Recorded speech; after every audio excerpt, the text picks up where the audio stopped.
Okay, my name is Dev Madan. I'm the art director at Sucker Puch. My responsibilities include conceptual work, character design, and pretty much being a thorn in the programmer's side. This game takes place 2 years after the previous adventure. This time Sly's out into the world doing his Master Thief moves, where the first game was about him becoming a thief. This game is really centering around him being a thief. Joining Sly out on his adventures are his two pals, Bentley and Murray. In this game, Bentley is out in the field with Sly as well as Murray. Bentley is our demolitions expert, armed with a long-range weapon as well as explosive devices. And Murray is our brawn and our muscle and the wheelman. And basically he gets to break stuff, he gets to throw stuff. We start the game with the same moves that we had in the last one. Additionally, we have a couple of new moves, including pickpocketing and crawling through vents, very thiefy. Again, continually keeping on theme with whatever's thiefier wins.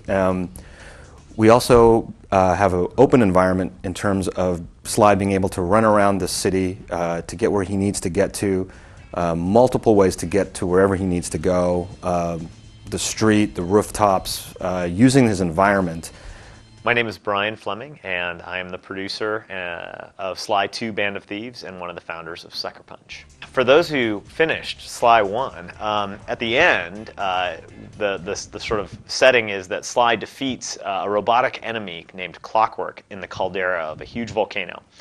And Sly 2 Band of Thieves takes place 2 years later when Sly learns that, in fact, the remains of that robot, Clockwork, have been unearthed. Seeing as Clockwork's been responsible for the death of virtually all of his family members, he assumes correctly that Clockwork will come after him if he's ever reassembled.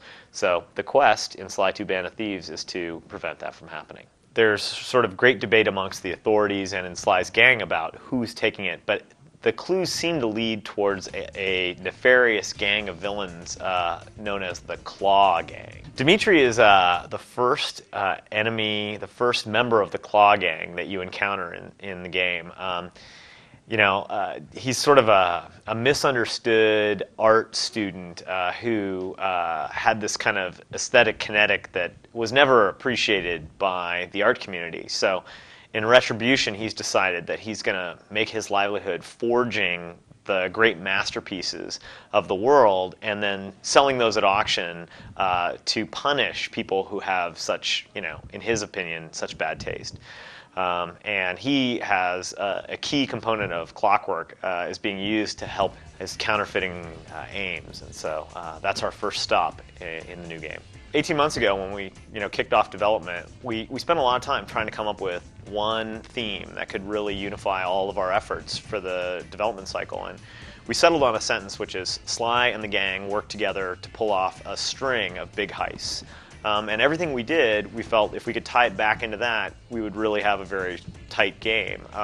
So at first it meant that we needed to obviously have a team of guys. So we needed to get Murray and Bentley, kind of out of the van and out of their sort of more niche roles and bring them into the forefront and really give them a rich move set, let them be fully playable, give them unique strengths and weaknesses that are appropriate for them. And I think we've done a really nice job of that. And they all play through the same environments as Sly, and so you really do get the experience of playing this entire team.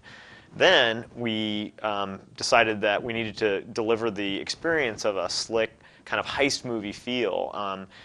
In particular, as the culmination of each of these episodes, you want to have one overly elaborate plan that's executed by the gang.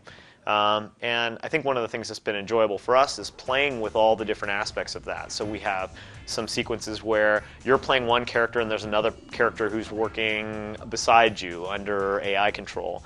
There are situations where you're switching between characters because you might jump into one character's arms, he'll throw you across a fence, and then you switch back to the other character. So we're switching between controls. We also have situations that overlap in time where at a particular point I might pass you something and then go off to do my thing, and we'll play both sides of that. You'll play the side of the guys who received the key and the guy who's going to the next task. And so we've really tried to be creative in different ways of pulling off heists and giving players a cinematic experience while doing it.